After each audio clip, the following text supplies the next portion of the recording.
everything else seems to be a part of something. It seems to be not enough on its own.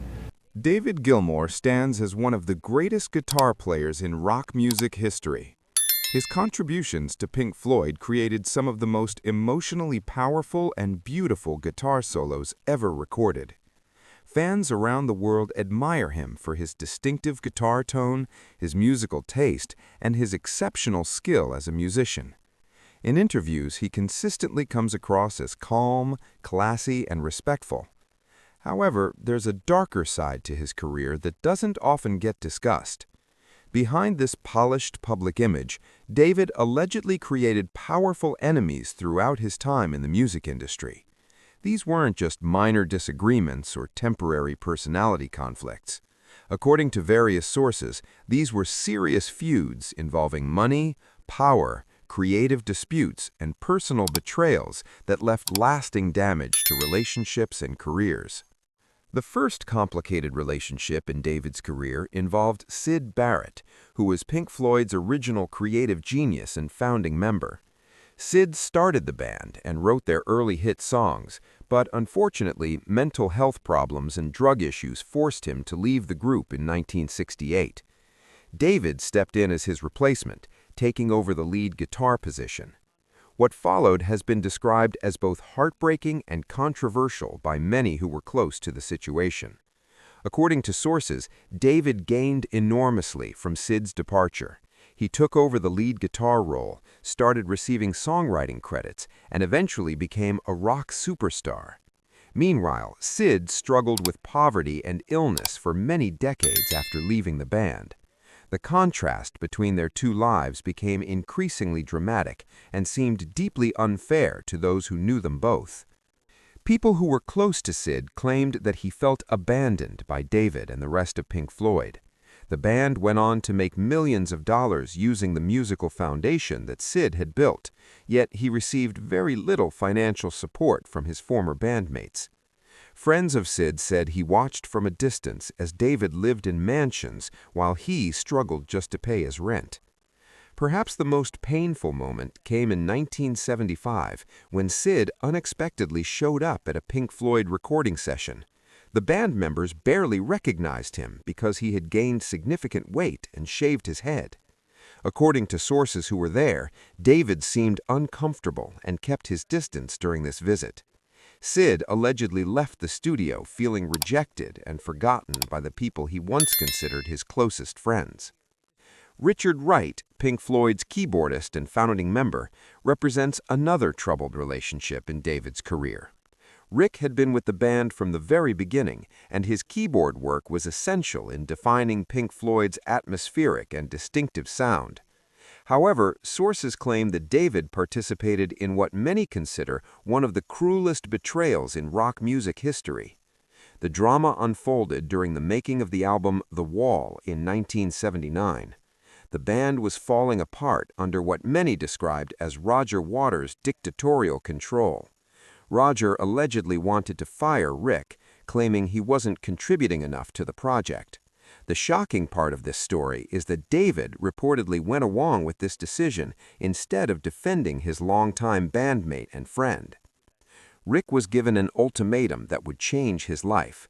He could either leave the band entirely or stay on as a hired musician without being an official member. This meant he would lose his share of the profits and have no voice in band decisions. Sources say Rick felt absolutely devastated and humiliated by this situation. He had helped build Pink Floyd over 15 years, and suddenly he was reduced to just an employee. What makes David's role in this situation particularly controversial is his alleged silence during the whole ordeal. Insiders claim that David could have fought for Rick, but chose not to. He allegedly decided that keeping peace with Roger Waters was more important than protecting his friend. Rick was forced to perform on the Wall tour as a hired musician, while his former bandmates continued to make millions as full band members. Although Rick eventually rejoined as a full member later on, sources say he never fully forgave David for what happened. The trust between them had been broken in a fundamental way. Friends claimed that Rick felt David had shown his true character during that crisis, and when it mattered most, David had allegedly chosen career safety over loyalty and friendship. The relationship between David and Roger Waters, Pink Floyd's bassist and lyricist, represents one of the most bitter and public feuds in rock music history. For years, Roger and David created legendary albums together, but their relationship allegedly deteriorated into something filled with hatred and resentment. The conflict centered on issues of creative control and band ownership. Roger believed he was Pink Floyd's true genius because he wrote most of the lyrics and developed the concepts for their albums. David disagreed with this view and fought for equal recognition of his contributions. Sources claim that Roger viewed David as merely a guitar player who executed his vision rather than a true creative partner with equal standing. Things exploded when Roger quit Pink Floyd in 1985. He allegedly expected the band to end with his departure, assuming that Pink Floyd couldn't continue without him. Instead, David continued Pink Floyd with the remaining members and achieved massive commercial success.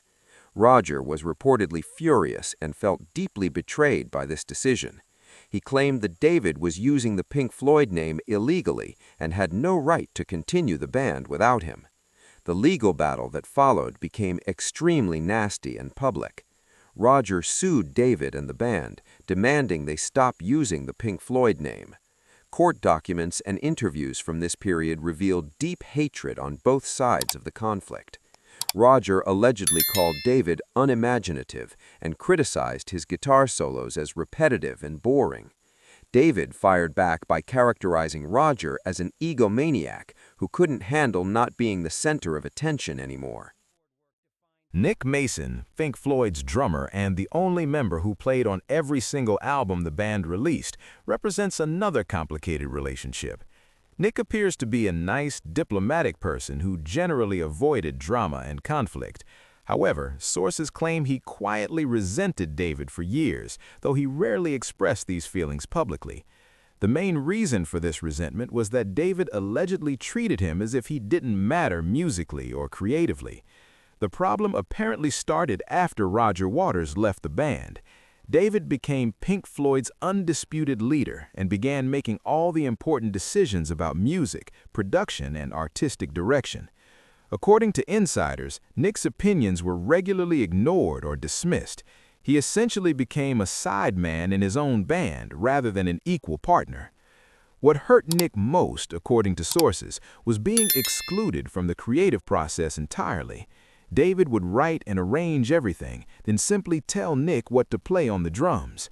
There was allegedly no real collaboration or respect for Nick's musical ideas and input. Studio engineers who worked on Pink Floyd albums claimed that Nick often looked frustrated and unhappy during recording sessions throughout the 1990s and 2000s. Financial issues allegedly made the situation even worse. David controlled Pink Floyd's legacy and made the most money from tours and album sales. Nick received less money despite having been there from the very beginning. Friends claimed that Nick felt undervalued and taken for granted after decades of loyalty to the band. The breaking point allegedly came when David essentially retired Pink Floyd without properly consulting Nick about the decision. Sources say that Nick wanted to keep touring and recording new music, but David decided unilaterally that it was over. Nick allegedly felt powerless and angry about having no say in ending the band that he had dedicated his entire life to building. Bob Geldof, the lead singer of the Boomtown Rats, starred as the character Pink in the 1982 film The Wall. Pink Floyd's music served as the soundtrack for the movie, with David heavily involved in the music production process. However, sources claim that working together was a nightmare filled with constant arguments and mutual disrespect. The problems allegedly started because David tried to control everything about the film's music. Bob wanted to have creative input and artistic freedom in how the music was performed and interpreted. David shut down his ideas and treated him like just an actor rather than a fellow musician with valid artistic perspectives. Bob felt disrespected and patronized throughout the entire production process. Witnesses who were on the film set claimed there were heated arguments between David and Bob. They disagreed about musical interpretation, performance style, and artistic direction. David allegedly believed that Bob didn't understand Pink Floyd's artistic vision and wasn't capable of contributing meaningfully. Bob fired back by characterizing David as pretentious and impossible to work with on a collaborative project. The tension apparently got worse during post-production. Bob allegedly discovered that his vocal contributions were being minimized or replaced entirely. David made these decisions without consulting him properly or giving him a chance to improve his performances. Bob felt like his work was being erased and his talent was being disrespected by someone who thought he was superior. Years later, Bob gave interviews where he made critical comments about working with Pink Floyd. While he didn't always attack David directly, insiders understood who he was referring to in his complaints. The experience left Bob with lasting negative feelings about the collaboration. Sources say that Bob viewed David as controlling and arrogant, someone who couldn't truly collaborate because he needed to dominate every situation and have complete control. Kate Bush, the visionary British artist, worked with David during the 1970s and early 1980s. David produced her first demos and some of her early work, and fans initially thought this was a beautiful artistic partnership between two talented musicians. However, sources claim that Kate felt trapped and manipulated by David's involvement in her career during those formative years. The controversy centers on issues of creative control and the power dynamic in their working relationship. Kate was young and relatively inexperienced when David started producing her music. According to insiders, David made decisions about her sound, arrangements, and artistic direction without giving Kate full artistic freedom to explore her own unique artistic ideas. She allegedly felt like David was shaping her into his vision of what she should be, rather than supporting and nurturing her own unique artistic ideas. Things became complicated because of the significant power imbalance in their relationship. David was an established superstar with enormous influence in the music industry, while Kate was just starting her career. Sources say she felt pressured to accept his input and guidance even when she disagreed with his decisions. Industry veterans who observed their working relationship claimed that David's production style was domineering and Kate struggled to assert herself against his authority and reputation.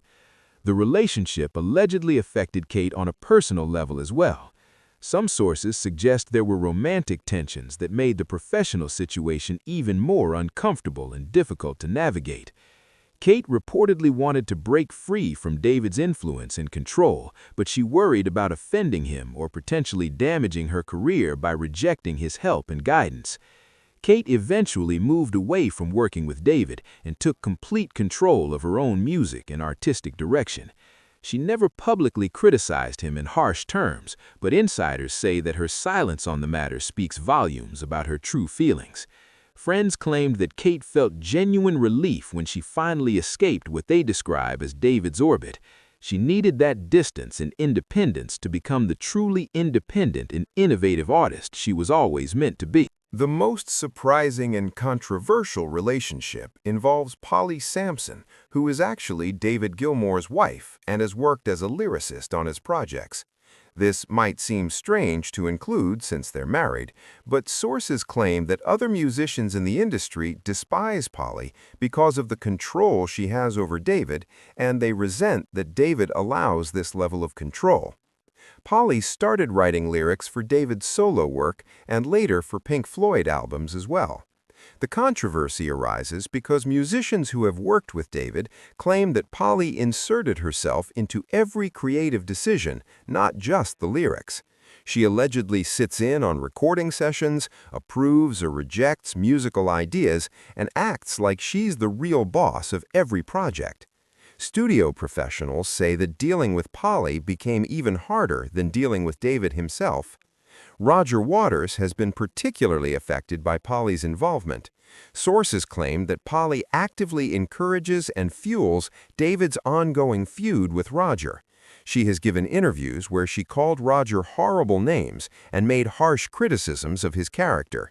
Industry insiders say that Polly adds fuel to the hatred between the two men and actively prevents any possibility of reconciliation.